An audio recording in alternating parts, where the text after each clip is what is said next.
Like, when I take my allergy pills and I start hallucinating, I can't stop that. Like, there is nothing I can do to stop that. Like, I just kind of have to ride it out because there's nothing I can do to stop it because I have no control over my brain at that point.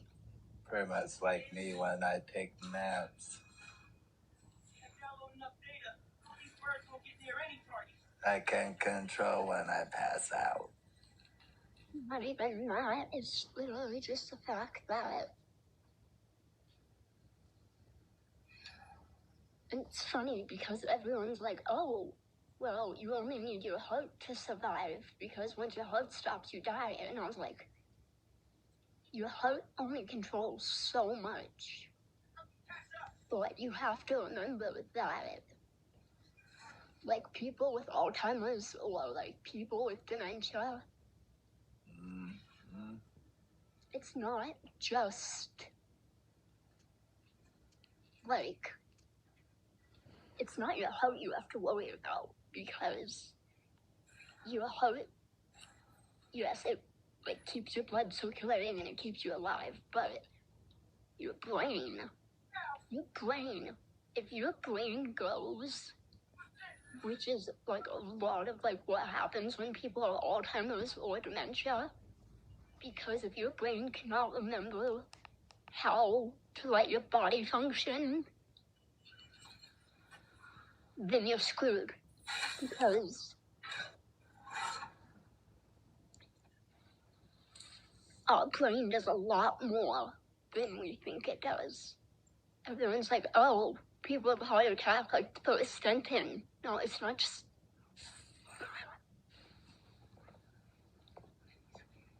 It's like people who come home from war. It's not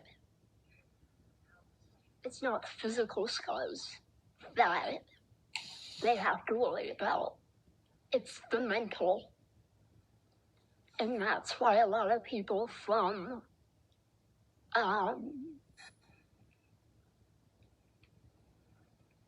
like that have seen combat, they don't, once they get out, they don't make it in civilian life because the mental and emotional toll that it takes, they don't end up surviving it because they cannot deal with the mental part of it all.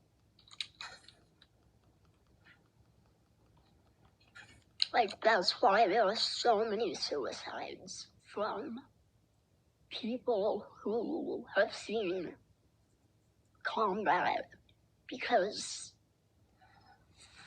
the mental toll that it ends up taking on your body is an insane amount of...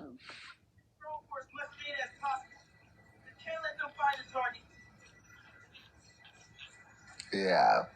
I mean, they don't survive. Like, it is mental big time because you end up seeing people that you serve with that don't make it out, or watch them get blown up, or like they end up like dying in your arms, or whatever it is. Like, some of them, a lot of the people that served in like World War II and World War I, a lot of the reason like we have the stuff we have today, and everyone, like, they take it for granted. And when I went to that one, the Army and Navy game, the football game that we went to, they had, at halftime, they had one of the very few survivors from one of the combat missions of Vietnam. and he was one of the very first pilots to fly in Vietnam. And if it wasn't for him, we would not have some of the stuff that we have today. And they recognized him at the game, like he was actually on the, like they actually brought him out on the field. And like they explained everything that happened. And when Rachel and I had gone to the bathroom, she was trying to like explain it to me, but if it was not for this one man, like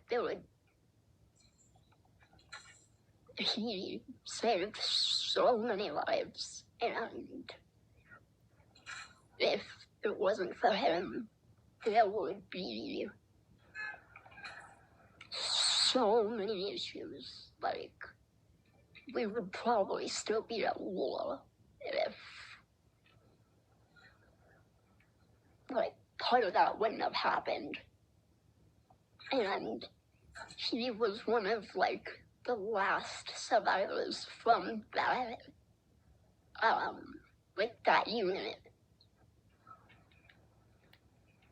And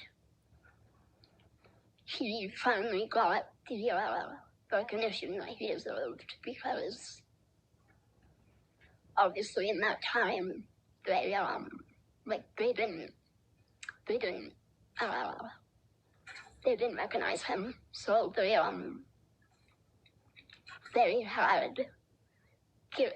had nominated him to get the like the Purple Heart, which for military is a really big deal. It's like a gold medal in sports, because he was one of the very few survivors that flew in like the Vietnam, and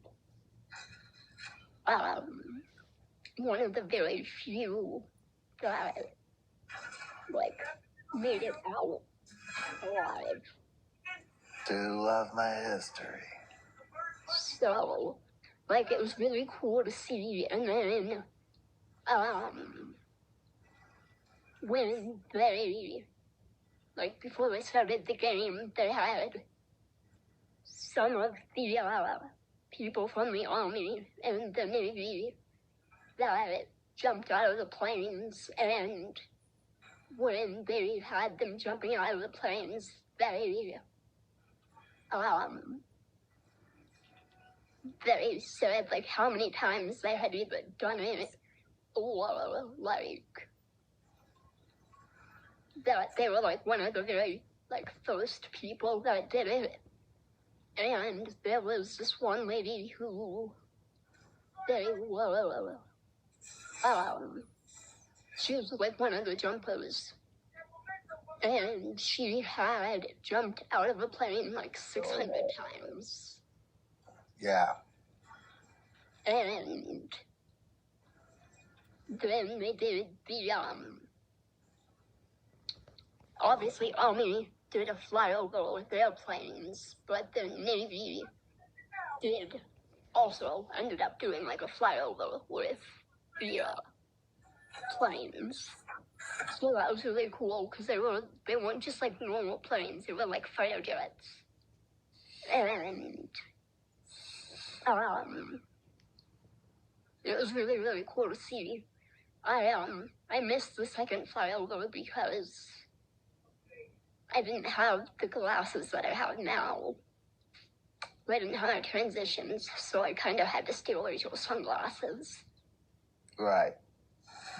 But I did get to see the first flyover, and then they, like I said, they had the people that jumped out of the planes and, like, parachuted onto the field. And that was really, really cool, because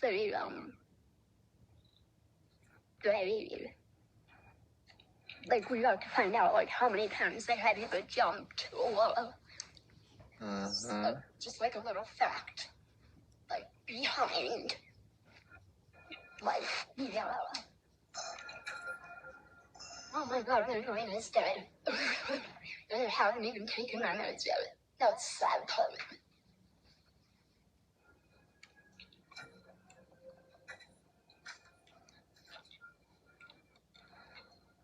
But, like I said, it was really, really, really cool to see, and I know a lot of people are gonna be like, oh, man, it's not that big of a deal, but if it wasn't for a lot of these people, like, we would not have what we have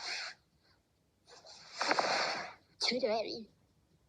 If it was not for, like, some of the people. I mean,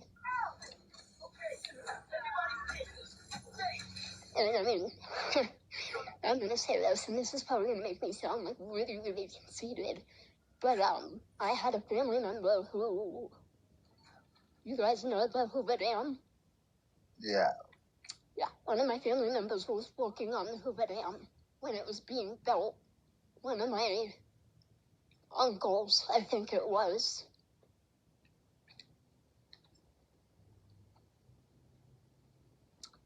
And you know the company Snap-on, the tool place, my dad's brother, little brother, and we laugh because Uncle Pete is like 6 foot something, and my dad's like 5'11", and Uncle Pete is the little brother.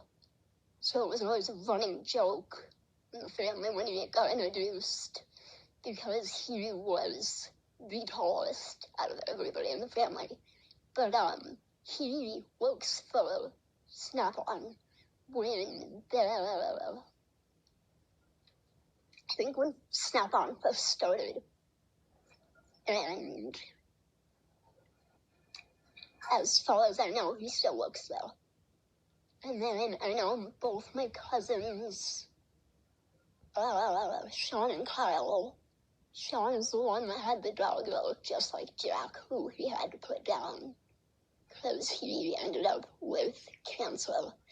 But he got married like a couple months ago, or like he's engaged, and then I know they both, I think, still work for the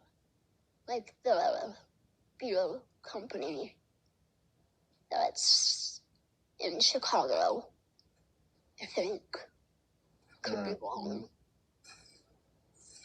But, like I said, I haven't talked to my cousins in forever.